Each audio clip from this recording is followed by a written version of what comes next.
E eu adoro ler e indico livros sempre. Eu quero indicar um livro muito bom. Você não vai encontrar nas livrarias evangélicas, infelizmente. Se você achar num sebo, compra. Se achar dois, compra e me dá de presente, porque eu quero ter mais um. Esse livro é muito, muito, muito bom. Um livro da Mundo Cristão, que foi editado pelo Bruce Wilkinson, que saiu já, sei lá, uns 10, 15 anos atrás, que fala sobre vitória sobre a tentação. É um livro muito bom, tem artigos, né? São vários artigos, tem Swindoll, Jay Parker, Max Lucado, Charles Spurgeon, só gente boa mesmo, são vários artigos. Ele começa falando primeiro sobre a santidade de Deus, e depois ele vai falar sobre a santidade que nós temos que ter diante desse Deus. E eu gostaria de ler uma das frases que estão aqui no começo do livro do Wilkinson, que fala sobre a forma como Deus nos criou e o que Deus deseja com a nossa vida. É no capítulo 1, capítulo que ele fala da santidade de Deus, e ele vai começar citando uma frase do Oswald Chambers. É uma frase muito, muito interessante que diz assim: o fim reservado ao homem não é felicidade, nem saúde, mas santidade. O único objetivo de Deus é a produção de santos. Ele não é uma máquina de trazer bênçãos aos homens. Não veio livrar os homens por pena deles. Ele veio para salvar os homens, porque os havia criado para serem santos e reconhecerem a sua santidade. Olha só que interessante. Eu gosto muito dessa frase. Eu decorei essa frase, na verdade, eu sei ela quase toda de cor, eu poderia citá-la aqui. Porque é uma frase que define não só quem Deus é, um Deus santo, mas aquilo que é o propósito da nossa própria existência, que é reconhecer a santidade dele, e que o mundo reconheça a santidade dele por meio de conviver com pessoas que são santas como ele é. Então eu gosto muito dos contrastes que ele faz. Ele diz que a santidade de Deus implica em que a nossa vida não deve ser focada na nossa felicidade pessoal, nem focada nas bênçãos que Deus nos dá. Na verdade, o que o Wilkinson faz aqui, o Chambers faz aqui nesse comentário, é dizer para a gente: não é a gente que importa. No fim das contas, quem importa e quem sempre importou é Ele. A Confissão de Fé de Westminster começa declarando isso, né? Dizendo que o fim, a finalidade para o qual Deus criou o homem foi para a glória de Deus. Nós existimos para a glória de Deus. O propósito da nossa vida não é a nossa própria felicidade. Eu acho muito legal também ele dizer isso em termos, quando ele fala ali no texto que eu acabei de ler, ele fala: Deus não é uma máquina de nos abençoar. Isso é uma das coisas muito interessantes acerca da santidade de Deus. Tem muitas pessoas que nos nossos dias têm vivido uma percepção utilitarista de Deus. Olha para Deus como se Deus fosse obrigado a satisfazê-lo, a resolver os seus problemas, a curar suas doenças, a abrir as suas portas de emprego, ou a resolver aquilo que você acha que né, que tem que ser feito. Eu já tenho ouvido até nos nossos dias pessoas dizendo que não concordam com Deus. Crentes, eu não estou dizendo incrédulo, gente, eu não estou falando de quem está lá fora da igreja e não quer saber nada, tem gente crente, dizendo assim: eu não concordo com o que Deus diz sobre isso, eu não concordo com o que Deus pensa sobre isso. Então, entender a santidade de Deus é muito importante para nos colocar no nosso lugar. Enquanto eu preparava esse estudo, eu ouvi duas mensagens. Uma delas, do Paul Washer, ele fala justamente que a santidade de Deus e a percepção correta de quem Deus é, também nos dá a percepção correta da depravação total. Quer dizer, se nós realmente entendermos que Deus é santo, nós também entenderemos que nós somos completamente separados dele, que nós somos completamente pecadores. E esse é o ponto. Então, entender a santidade de Deus também é nos colocar no nosso devido lugar, é baixar um pouco o nosso facho e dizer para a gente: você não é tudo isso que você pensa que é, ok? O PowerPoint ali está com uma das primeiras frases na Bíblia que afirmam a santidade de Deus. Na verdade, é a primeira vez que aparece a relação direta Deus Santo. O texto que eu coloquei aí, em hebraico, é fácil de entender. Vocês sabem hebraico, né? Então vamos ler lá, pode ler quem ninguém vai. É só alguma coisa com santidade, né? Não, vamos lá. Ani Yahvé Eloheihem Vatike Verite Kadeshtem. Eu, Yahvé é o nome de Deus, aquele nome que Deus perguntou para Moisés, ok? Moisés perguntou qual é o seu nome. Meu nome é Yahvé, aquele que é autoexistente, né? Então ele faz duas definições. Ele diz o nome, Ani Yahvé Eloheihem Verite Kadeshtem. Eu, o Senhor Yahvé, Deus Santo. Deus Santo, né? De novo, isso aí ele fala no versículo 44, e no versículo 45 ele repete isso: Kadosh Ani, Santo Deus, Santo eu sou, Santo eu sou. Vamos ler esse texto? Porque esse texto é a primeira citação e a primeira definição de santidade que nós temos na Bíblia. Levítico capítulo 11. Alguém que tem a voz bem forte, aquela voz de locutor ou locutora de rádio, né? Lê para a gente aí esses dois versículos, o 44 e o 45 de Levítico.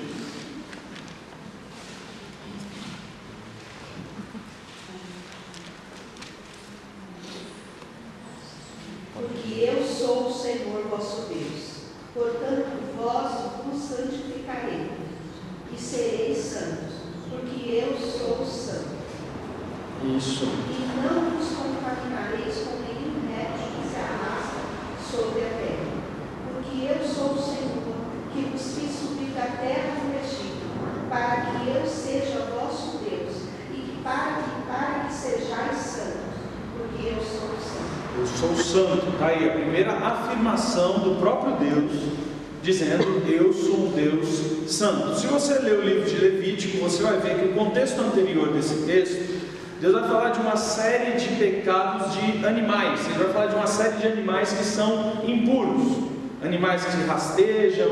Aí vai falar do porco, vai falar de lagosta, do camarão.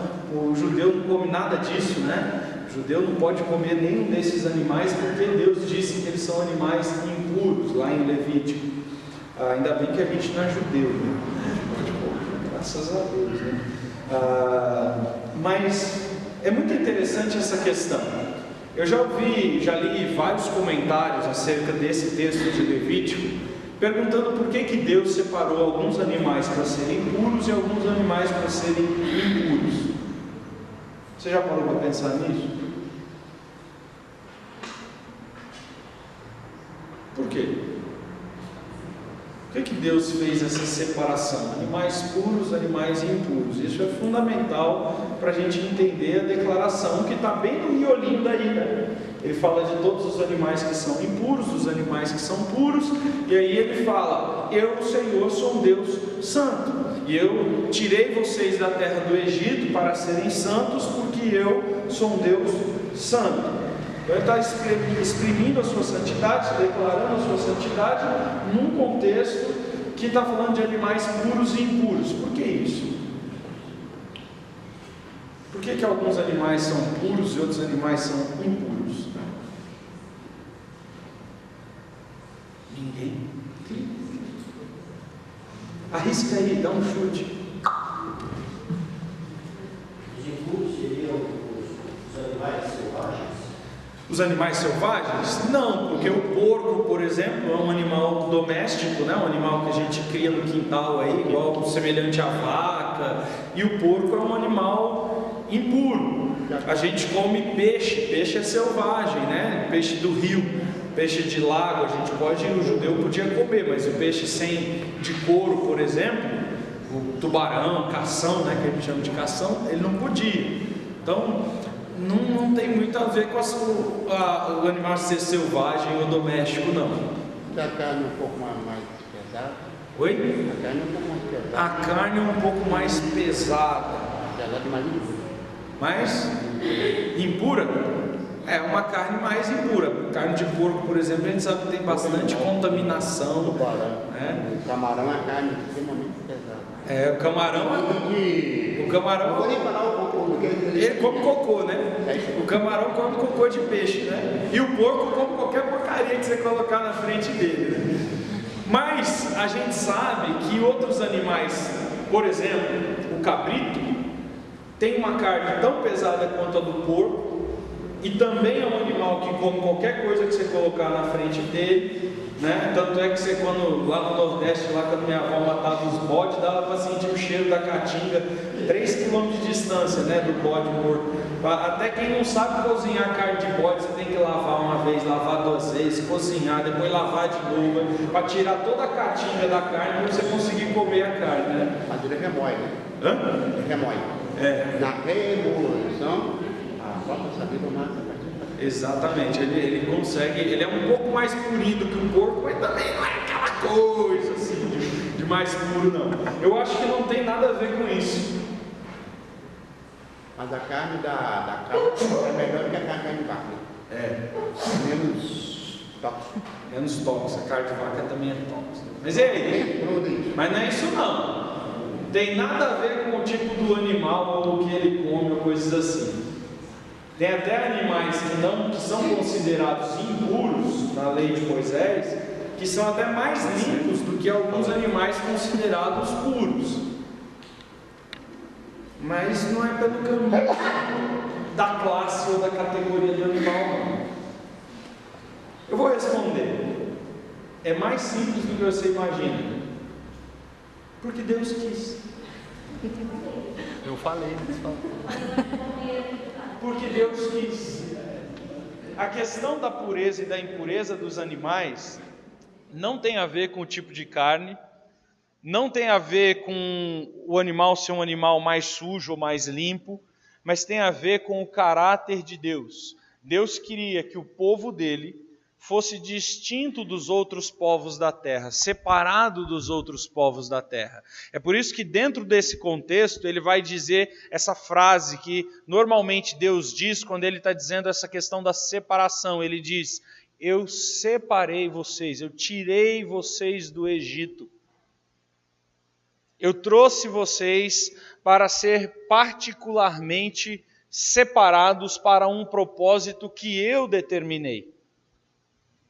Então, o que Deus fez com os animais?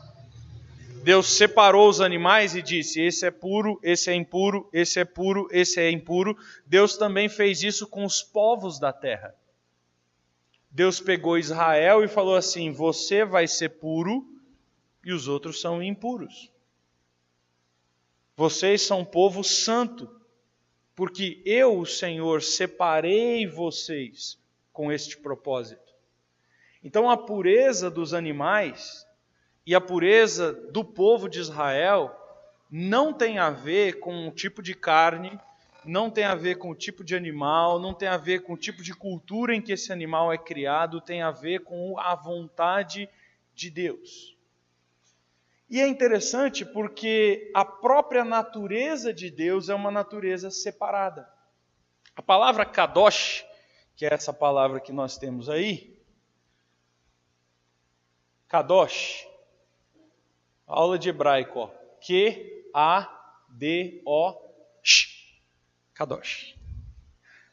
É o Sheme. Kadosh. Essa palavra, originalmente, ela é derivada da palavra kad, que significa cortar, separar. A única coisa que essa palavra inicialmente significa é essa ideia de separação. E Deus, quando separa os animais, e Deus separa o povo para ser um povo seu, Ele próprio, Deus, está dizendo que Ele é quem separa, é Ele quem determina o que é puro e o que é impuro, e Ele separa para que esse povo separado expresse a própria natureza de Deus, que é, Ele é separado. Deus é santo, Deus é separado. Isso tem a ver com a questão da natureza de Deus. Deus não é semelhante, igual, junto com nada que exista na criação. Não existe nada no mundo que você possa dizer, isso se parece com Deus. Não tem. No universo inteiro, por mais que você olhe o céu e fale assim, o céu é infinito, mas o céu não é eterno. Deus, Ele é muito mais do que infinito, Deus é eterno. Infinito implica que se tem um começo, não tem um fim, mas houve um começo, é infinito. A partir do começo ele não tem fim. Deus, ele não tem começo. Então mesmo o céu não pode ser comparado com Deus. As grandezas da natureza, o vento, o mar, a água, não podem ser comparados com Deus. Não existe nada que nós possamos dizer, isso é semelhante a Deus, isso é igual a Deus. A única coisa que pode ser comparada com Deus são as coisas que Deus separou. E aí ele disse, você vai ser santo. Você vai ser separado. Eu vou usar você para demonstrar a minha natureza na terra. Ele vai usar animais, ele vai usar roupas, ele vai usar corte de cabelo, ele vai usar a religião judaica, ele vai usar o povo de Israel, ele vai usar regras de comportamento civil, regras de comportamento social, regras de comportamento religioso, diferente de tudo o que existe na terra, para que fique evidente que este povo pertence a Deus, eles são separados. Essa é a ideia. Dentro dessa ideia de separação, a separação ela sempre acontece com propósitos. Não é? Tem um objetivo, Deus tinha um objetivo, o próprio Deus tem uma natureza objetiva. Então essa separação, essa palavra kadosh, normalmente ela é traduzida assim, distinto daquilo que é comum, daquilo que é normal, é alguém distinto, alguém diferente. O kadosh, ele é diferente na questão não só do tamanho, da natureza, mas da qualidade. Ele é de uma qualidade separada. Ele é de uma qualidade diferente. Não há nada na criação que possa expressar a natureza de Deus completamente. Ele é distinto. E aí vem então a ideia de pureza. Se ele é separado e não tem nada semelhante, então essa separação implica numa pureza, numa natureza inócua, incontaminada, não manchada, não misturada com nada que existe. É algo puro. E aí então, acrescendo a pureza, vem a limpeza e a definição de santo. Por fim, ela tem alguns desdobramentos práticos. Ela é intrinsecamente dedicada a Deus. Essa palavra, kadosh, na Bíblia, ela não tem, primeiro que ela não tem nenhum cognato. O que é um cognato? Não existe nenhum uso dela fora das Escrituras. Nas outras literaturas paralelas do mesmo período, não tem. Essa palavra não é usada. Essa palavra só é usada exclusivamente para se referir à natureza do próprio Deus. E tem a ver intrinsecamente com o seu caráter. E aí então expressa a ideia de perfeição. Então, algo que é plenamente bom, completamente separado do mal. Então essas aí, se você abrir um dicionário de hebraico, se você tiver um dicionário bíblico lá na sua casa, você botar a palavra kadosh, vai vir essa definição. Distinto do que é comum, diferente em qualidade. Então, e aí vem puro, limpo, santo.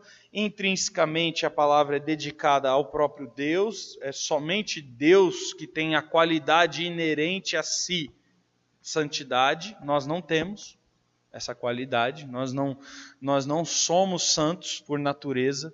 Não é? Nós éramos antes da queda, mas agora não somos mais. A queda maculou, sujou, manchou a nossa santidade, né? E agora nós estamos num processo, nós não somos santos quando a Bíblia diz assim, vocês são santos, não é porque a nossa natureza, intrinsecamente, a revelação do nosso caráter, dos nossos sentimentos, emoções, pensamentos, tudo que compõe o ser humano, nós não somos santos. Nós estamos no processo de santificação. Estamos sendo feitos santos. Igual a musiquinha das crianças. Pouco a pouco, cada dia, Jesus vai transformando, e aí eu vou me santificando. Mas eu não tenho uma natureza, um caráter, uma personalidade, nem fisicamente santidade. Bom, definimos aí o que é Kadosh. Agora, a gente precisa entender isso relacionado com a natureza de Deus. O que isso tem a ver comigo? Com o meu relacionamento com Deus? A primeira coisa da questão é a separação. Deus, ele é completamente separado de tudo que nós somos, de tudo que nós pensamos, de tudo que nós conseguimos imaginar. Deus é completamente separado. Na teologia, a gente chama isso de transcendência. A ideia de transcender é ir além.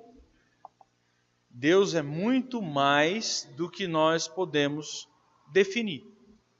Por mais que você leia a Bíblia toda, por mais que você leia todos os compêndios de teologia existentes, ninguém na face da terra pode afirmar, eu conheço a Deus.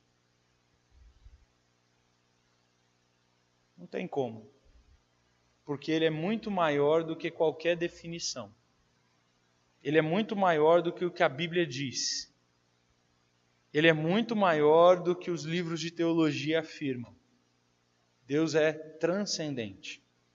Ele é separado. Ele vai além. Ele não tem como as nossas palavras humanas definirem quem Ele é.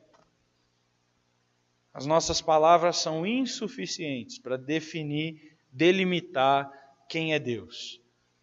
É por isso que o céu não vai ser tedioso. Né? Porque às vezes a gente pensa que o céu vai ser um lugar chato, né? Aquele coralzinho de anjo. Eu vou chegar lá, aí vai ter um upgrade na minha memória. Entendi, sei quem Deus é. Não, nunca vai chegar esse momento da sua vida. Você vai passar o resto da eternidade conhecendo a Deus e você nunca vai chegar ao fim desse conhecimento. Porque a eternidade é insuficiente para delimitá-lo. Ficou difícil, hein? É até difícil de pensar, não é? É difícil de pensar, mas é isso que Ele é. Ele é transcendente. Então, transcendência significa que Deus é infinitamente. Agora vamos a uma série de palavrinhas difíceis, mas que você conhece. Deus é infinitamente maior, essa é fácil. Deus é infinitamente incompreensível. Eu não consigo entender Deus. Consigo. Você consegue entender Deus? Tem alguns momentos que eu me deparo com as ações de Deus na Bíblia e eu falo assim, não sei por que Ele fez isso. Eu não entendo. Eu não entendo eu não consigo explicar, eu não tenho justificativa para isso. A única coisa que eu consigo é ver e saber, foi Ele que fez. Quer ver um exemplo desse? Que para mim não vai, não entendo. Deus chegar para, por exemplo, para Saul e dizer assim, Josué, ele falou isso para Saul, falou isso para Josué também, entra na cidade e mata todo mundo. Todo mundo. Se tiver uma mulher grávida, abre a barriga e mata a criança dentro da barriga. Vai lá e extermina, não é para deixar nenhum, você não vai deixar nem gatinho de estimação, cachorrinho, vaquinha, boizinho, nada. Você vai entrar lá na cidade e você vai exterminar. A existência daquele povo não é para ter mais. O pessoal chega para mim e fala assim, o seu Deus ele é genocida. O Deus da Bíblia ele promoveu o genocídio, ele promoveu a exterminação de um grupo social, de um povo. Sim. Sim, Deus fez isso. Por que ele fez? Não tenho a menor ideia. Porque Ele quis. Mas você não tem uma explicação lógica? Não tem. Você entende isso aí? Não entendo, eu só aceito. Você acha isso aí certo? Rapaz, eu tenho medo de dizer que eu acho que alguma coisa que Deus faz é errado, então eu tenho que achar certo, mas é difícil. Não tenho resposta. Porque Ele quis. Ponto. Eu faço o que eu quero. Romanos, capítulo 11. Eu salvo quem eu quero, eu condeno quem eu quero. Uns eu faço para me honrar, me glorificar. Outros eu faço para me desonrar, para ser o ruim mesmo. Eu faço vaso para minha honra, vaso para desonra. Eu faço o que eu quero, eu ajo como eu quero. Explique isso aí, dorme com essa batatinha quente aí. Não sei. Você entende? Não. Entendo. Por que Deus, podendo salvar todo mundo, Ele não salva? Você entende totalmente, completamente? Não. Como é que é isso? É isso. Ponto. Você compreende? Não. Ele é incompreensível. Tem momentos que eu vou me deparar com Deus que eu vou olhar e vou falar assim, não sei por que o Senhor fez isso. Eu só sei que o Senhor fez. E se o Senhor fez, é bom. É perfeito e é agradável, porque a vontade dele é boa, perfeita e agradável, sempre. Mas eu não entendo. Não acontece isso na sua vida? Quantas vezes você já não dobrou o joelho no seu quarto e orou dizendo assim, Deus, eu não sei por que isso está acontecendo comigo. Fiz tudo certo. Eu te obedeci. Segui o que o Senhor mandou na Bíblia. Fiz tudo direitinho. Por que o Senhor está deixando isso acontecer comigo? Não sei. E muitas vezes não vai ter uma resposta. A resposta vai ser assim, porque eu quis. Porque eu sou Deus. Então, uma das coisas que nós precisamos entender de Deus é que nós não podemos compreender completamente Deus e as suas ações. Ele é santo. Ele é incompreensível. Completamente. E prepare-se, queridos, porque o resto da eternidade vai ser assim também. Porque às vezes a gente acha que a gente vai chegar no céu e Deus vai responder todas as nossas perguntas. Pode ser que Ele responda todas as nossas perguntas, mas com certeza surgirão outros centenas de milhares de perguntas que nunca poderão ser completamente respondidas, porque nós não temos condição de entender. Você percebe que interessante? isso no Evangelho de João. Você vai lendo o Evangelho de João e Jesus vai dizendo para os discípulos, eu vou morrer na cruz, mas vocês não vão entender. Eu vou ser levantado e a cruz vai ser a minha exaltação, mas vocês não vão entender. Olha, daqui a pouco eu vou ser preso e vão me bater e vão me espancar, mas vocês não vão entender. E os discípulos ficam perdidinhos, nem barata tonta. Eles não entendem mesmo. E Jesus vai falando, na real, vai acontecer isso, assim, assim, assado. Judas vai trair, o cara vai molhar no pão lá, tal, mas vocês não vão entender nada. Fica de boa. Quando vier o Espírito Santo, ele vos ensinará. Aí vocês vão entender. Eu só estou dizendo antes, para quando vocês entenderem, vocês não disserem. Por que ele não disse? Aí ele diz assim, eu disse, mas vocês não entenderam. E não entenderam porque não tinham condição de entender. Só quando o Espírito Santo vem e explica de uma maneira sobrenatural é que vocês entendem. Na verdade, os discípulos de Jesus praticamente só se converteram mesmo de verdade no dia de Pentecoste. Até então eles não estavam entendendo porcaria nenhuma. Já viu a conversa de Jesus com os dois caras indo para o caminho de Emaús? A gente estava lá em Jerusalém, lá tinha um cara lá chamado Jesus, lá que dizia que era o Messias, mas ele morreu. Então nós estamos indo para casa, vida que segue. Meu cara, entenderam nada? Não entenderam. Só quando Jesus se revela para eles, é que eles entendem.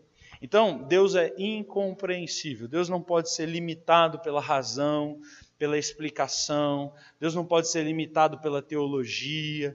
Deus não pode ser... Eu acho que quando a gente está no seminário, estudando teologia, abrindo lá o Schaeffer, abrindo lá esses livros do Wright, e a gente está ali, Deus está do céu dando risada, falando, ei, sabe de nada, inocente, está longe ainda, né?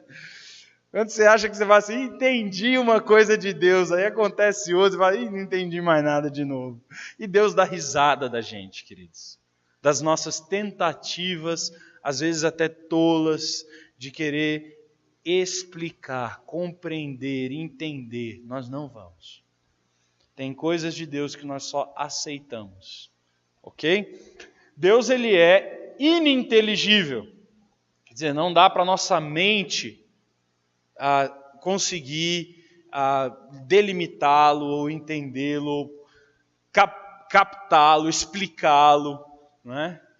Deus, ele é indefinível, indescritível, não é? A Bíblia, gente, só raspa por cima de quem Deus é, ok? A teologia raspa por cima de quem Deus é. Muito maior, muito além dessa capacidade. Ele é separado. Ele é inconcebível. Não tem como nós conceber a Deus. Delimita aí. Eu até dou risada às vezes quando a gente vai nesses concílios de pastor. E aí o cara que está examinando a teologia diz para o candidato que está sendo examinado: defina Deus. Aí o candidato começa, Deus é. Aí eu falo assim, rapaz, quando vai terminar esse concílio aqui? Não é o resto da eternidade, né? Deus é Espírito, Deus é luz, Deus é... Mas o que isso significa? Muitas coisas a gente não sabe. Não é? Então, Deus é inconcebível, Deus é incognoscível, no sentido de que nós não podemos conhecer completamente a Deus. Eu conheço completamente meu filho. Meu filho tem 6 anos de idade. Eu vi ele nascer. Ele não precisa falar comigo para eu saber o que ele está pensando ou como que ele vai agir em certas situações. Eu conheço. Mas Deus não dá para fazer isso com Deus. Posso dizer que depois de 16 anos, de 15 anos de casado, eu conheço a minha esposa. Não é? Conheço, pouquinho. Mas eu nunca vou poder dizer, eu conheço Deus completamente. Ok? Eu vou precisar da eternidade inteira para isso. E eternidade não tem fim, então, certo? continuaremos conhecendo a Deus. Então, isso tem a ver com kadosh, tem a ver com tamanho e tem a ver com qualidade, natureza. Deus é maior e Deus é de uma qualidade diferente do que nós. Eu conheço o Marcelo Hermínio.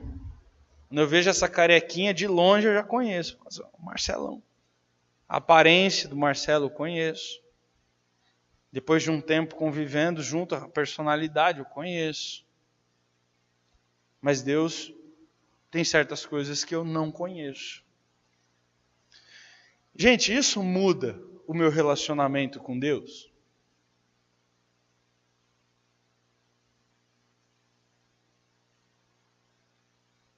Sim, isso muda o meu relacionamento com Deus. Primeiro, quando eu me deparo diante desse Deus, eu jamais vou chegar diante de alguém dessa grandeza, desse tamanho, e me achar no direito de falar com ele em pé de igualdade. Não posso chegar para Deus e dizer assim, eu quero tal coisa, você tem que me dar. Mas, quem é você? É nesse sentido que Isaías vai chegar e vai falar assim, eu sou pó, eu sou ainda menos do que o pó. Não sou nada.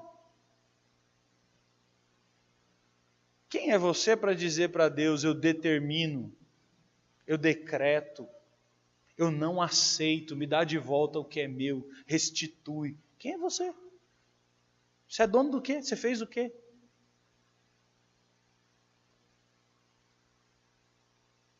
Quem é você para dizer para alguma coisa que aconteceu na sua vida e que Deus permitiu que acontecesse e você dizer, eu não aceito isso?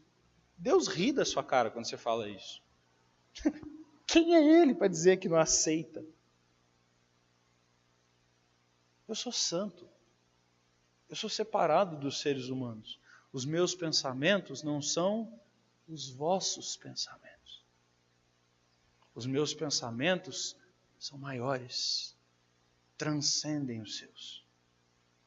O seu pensamento, o meu pensamento, nossos humanos, estão limitados à nossa capacidade de pensar, à nossa visão, ao tempo, cronos. Mas Deus não está limitado a nada disso. Deus não está preso no tempo e no espaço. Para Ele, um dia é 1000, 1000 é 1. Ele não está preso em tempo e espaço. Hoje é o dia, que dia é hoje? Dia 8? Dia 9? Para nós, no nosso calendário. No calendário de Deus, talvez seja o ano 5030, sei lá. Não tem.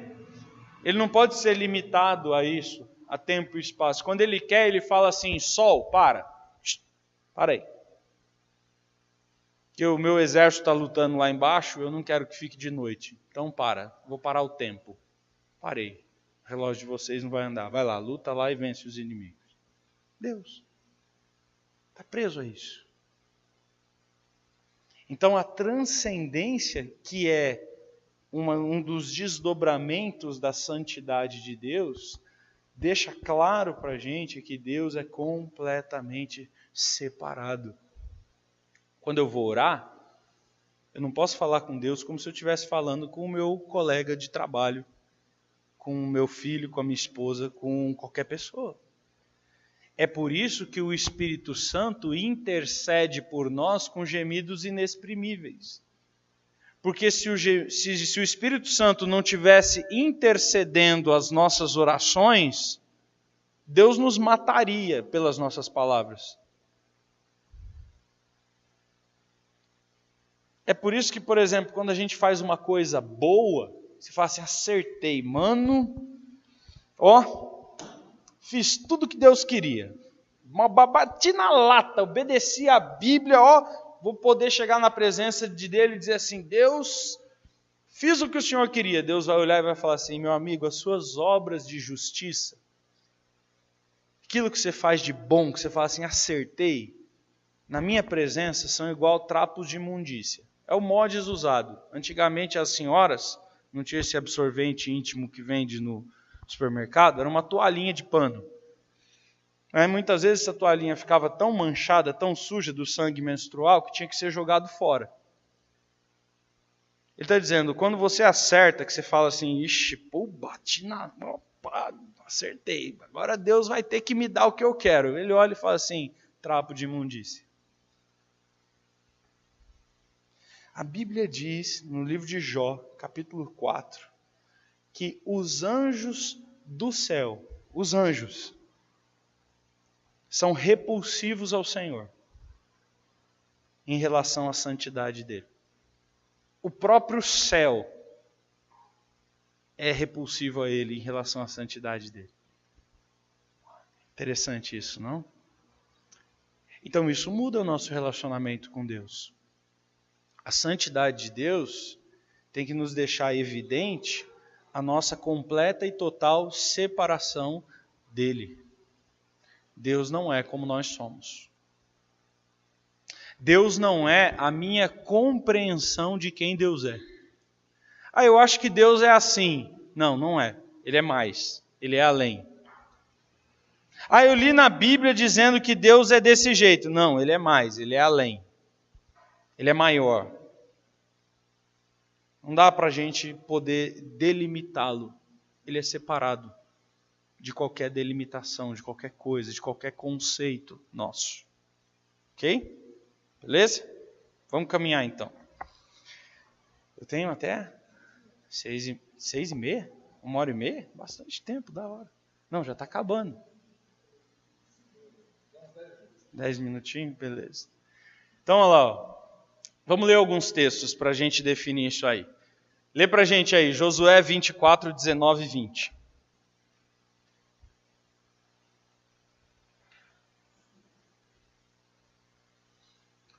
Josué 24, 19 e 20.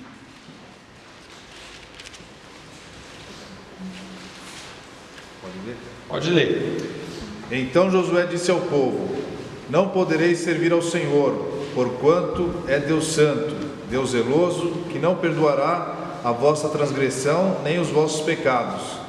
Se deixardes o Senhor e servirdes a deuses estranhos, então se voltará e vos fará mal, e vos consumirá, depois de vos ter feito bem. Olha lá.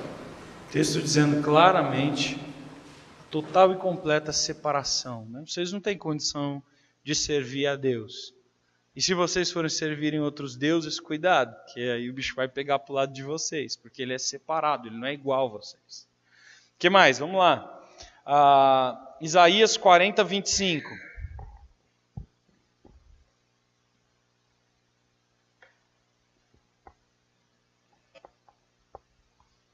Isaías 40, 25.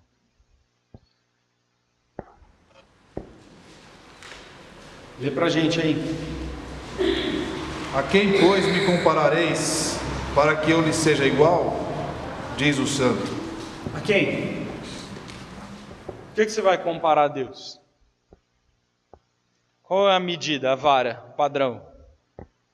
Tem alguma coisa? Tem alguém? Não, não existe nada. Não existe nenhuma comparação, não existe absolutamente nada que eu possa compará-lo. Nada. 1 João 1,5, lá no final, Novo Testamento.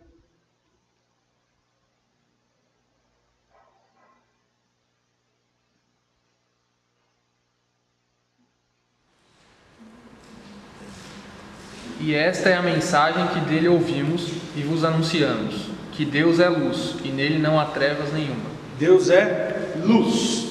A ideia de ser completamente separado do mal, que são as trevas. Daqui a pouco nós vamos estudar isso aí junto, que ele vai falar para que nós devemos andar na luz. Mas essa ideia de luz. A luz é incontaminável. Não existe nada que contamine, que mude, que altere a luz. A luz ela existe, ponto. É um fato. Então é luz, Deus é luz. Nele não há variação. Né? Algumas Bíblias trazem não há nele sombra de variação, sombra de mudança. Ele não muda. Deus não muda. Por quê? Porque ele é santo. O que é santo não precisa ser mudado. É inalterado. Está lá. Deus é luz. E nele não tem trevas, não tem sombra, não tem variação, não tem mudança. Ele é. O próprio nome dele expressa isso, né? Yahvé significa aquele que é o que é. Eu sou. Quem é o Senhor? O máximo que você pode compreender é eu sou. Ah, mas isso aí não é nada, porque eu sou, o que eu sou? Eu também sou. Não, você não é. Eu sou. Ele é, nós não somos. Nós estamos no processo de sermos, porque o que eu fui ontem não vai ser o que eu vou ser amanhã. Certo? Eu era, quando Paulo fala, né? Quando eu era criança, eu me vestia como criança, me transportava como criança, mas eu mudei, eu já não sou. E quando eu tive filhos, eu deixei de ser alguém sem filhos. E quando eu ficar velho, eu vou deixar de ser alguém que eu sou hoje. E quando eu morrer e for para o céu, eu vou deixar de ser o Creuze que sou hoje, tanto física quanto espiritualmente. Eu mudo. Eu gosto de coisas, deixo de gostar. Eu faço coisas, deixo de fazer. Eu estou num processo de me tornar a cada dia alguém que eu não sei quem será. Deus não é assim. Deus, Ele é. Não muda. Inalterado.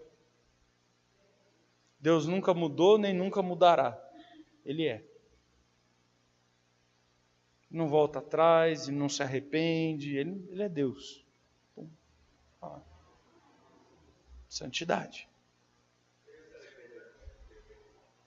Ele se arrependeu de ter feito o homem? Não. Isso é uma antropopatia. O que é? Ou um antropomorfismo. Não, é antropopatia porque tem a ver com sentimento de arrependimento. Significa o seguinte. Meu filhinho chegou para mim outro dia e perguntou assim: pai, como é que você me colocou dentro da barriga da mamãe? Pergunta interessante, né? O que eu vou responder isso para um moleque de 6 anos, mano? Eu tive uma ideia. Ajoelhei, baixei assim e falei assim: eu tenho um lugar onde eu guardo umas sementinhas. E a mamãe tem uma portinha que coloca a sementinha. Eu coloquei a sementinha lá e você ficou lá dentro. Aí você cresceu. Ah, tá bom, pai. Pronto. Resolveu do problema. Ótimo. Daqui a pouco ele vai perguntar o que é a sementinha e onde fica a portinha. Mas deixa isso para o futuro, né? Não precisa ser agora. Né? Deus faz isso com a gente também. Então, quando ele fala que se arrependeu, o que Deus está dizendo para a gente é o seguinte: olha, deixa eu tentar explicar para um nada, um ninguém, do jeito que ele entenda, como é que foi mais ou menos esse processo de eu criar. Olha, o negócio é o seguinte, para você entender, eu me arrependi. Mas isso não significa que ele se arrependeu no sentido de reconhecer que errou e ter querido mudar e alterar isso. Não. Porque se ele quisesse, ele podia. Ele não está preso ao tempo e espaço. Ele podia voltar na máquina do tempo, Back to the Future, olhar e falar assim: Adão, não vou querer mais você não. Sai fora da história, não vou criar mais Adão, agora eu vou criar, não vou botar mais a árvore do bem. Aliás, se ele já sabia que o homem ia pecar, por que ele botou a árvore do bem e do mal lá? Só que isso é pergunta para outra coisa. Só para ficar com o piolinho atrás do ouvido aí, você pensar um pouco sobre isso aí.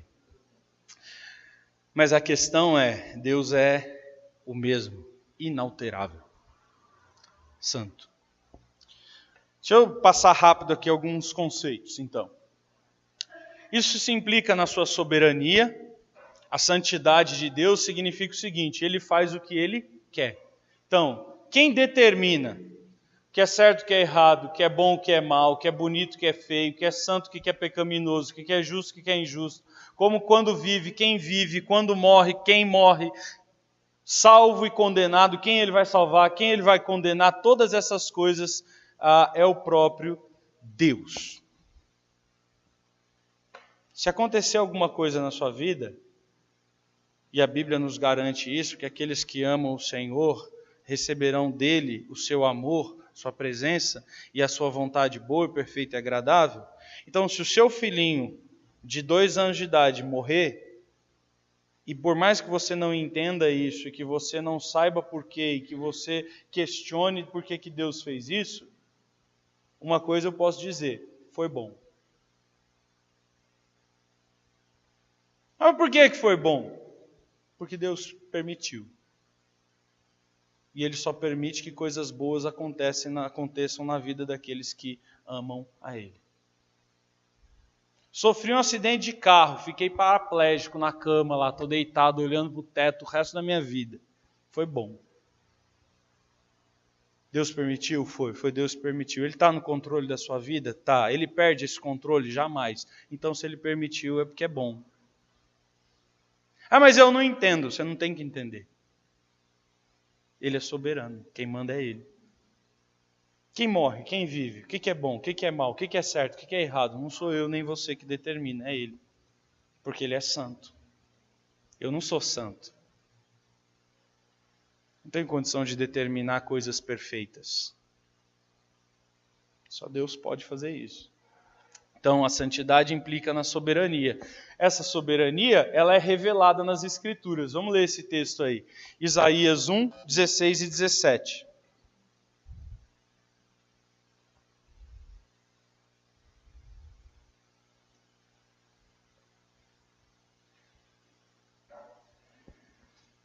Quem achar, mete bala. Lavem-se, limpem-se, removam suas más obras, para longe da minha vista, parem de fazer o mal, aprendam a fazer o bem, busquem a justiça, acabem com a opressão, lutem pelos direitos do órfão, defendam a causa da viúva. Tá aí, Deus chega pra gente e fala, ó, eu determinei o que é bom, o que é mal, o que é justo, o que é injusto, estou dizendo que o que você está fazendo é errado, para de fazer isso aí e vai fazer o que é certo. Como que eu sei o que é certo? Porque eu dei para vocês uma lei, uns mandamentos e vocês vão seguir. Pronto. Mas eu não concordo. Eu não estou perguntando. Estou pedindo sua opinião. Não é isso que Deus diz para Jó? Quando ele fala assim, quem foi que eu consultei para criar o planeta Terra? A quem eu pedi conselho? Qual de vocês tem condição de me dar um conselho? Me dizer alguma coisa que eu não sei, ou que eu não posso fazer? Ou quem? Algum ser humano? Quem se capacita? Ele determina. Do jeito que Ele quer, como Ele quer, quando Ele quer. Para os propósitos dEle. Para a glória dEle. Segundo a vontade dEle. Para que o nome dEle seja exaltado. Então Ele é egoísta. Se você quer crer assim, sim. E daí? Foi Ele que criou tudo, se Ele criou tudo para Ele, do jeito que Ele quer, ponto. Santidade. Completamente separado. Santidade. A santidade de Deus, ela é ativa, ela liberta do pecado de Satanás, de nós mesmos, dos outros. Vários textos aí, se você anotar. E ela pune o pecado e os pecadores. E aí a gente tem Hebreus para anotar. Então Deus age conforme a santidade dele. Ele age libertando e ele age punindo. Alguns ele liberta, alguns ele pune. Não dá para a gente entrar no conceito todo aí. Por fim, a santidade exige. E aí eu vou terminar com esse aí. O que ela exige de nós? Exige que nós entendamos a gravidade do pecado. Se Deus é santo, e Ele determinou que as coisas sejam como devem ser, e Ele determinou isso na sua lei, Ele revelou isso na sua palavra, o pecado, o meu pecado, é uma ofensa não somente, eu desobedeci a Deus. Não, você não desobedeceu a Deus, você foi contra Ele. Quando nós pecamos, nós estamos chegando para esse Deus e estamos dizendo assim, vem, vamos sair numa mão aí para ver quem é melhor. quem sabe mais o que é bom, o que é certo, o que é errado. Vamos nós dois aí. Aí Deus fala assim, vamos. Acabou. Lembra, no contexto do Antigo Testamento, Nadab e Abiú, a revolta de Coré, Hofni e Finéias? Lembra desses caras? Lembra de Ananias e Safira? Quem é você? Quem sou eu?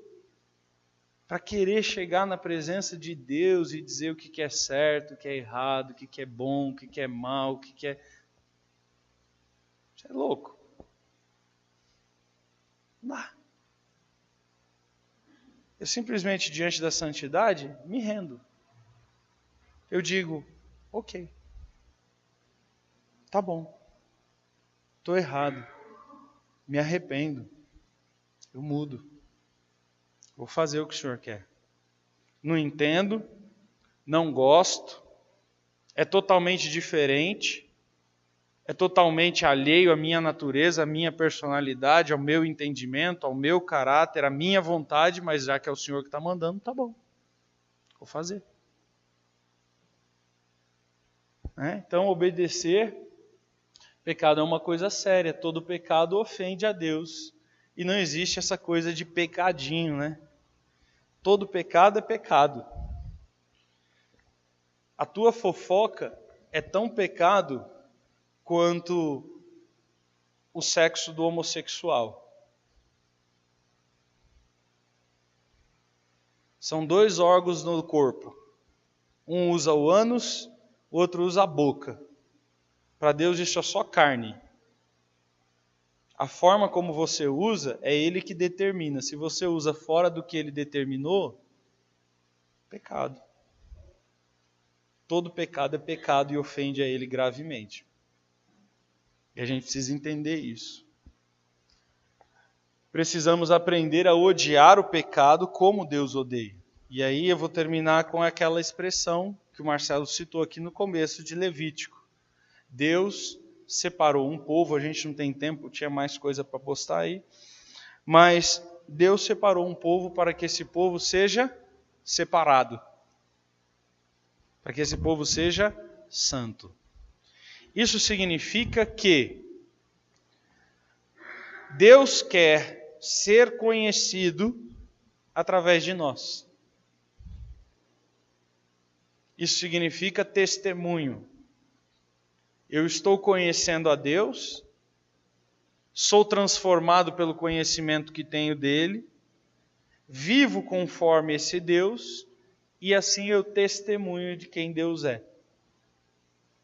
Sabe o que eu acho interessante? Por que no nosso mundo a santidade de Deus não é mais tão relevante? Porque ele não é conhecido.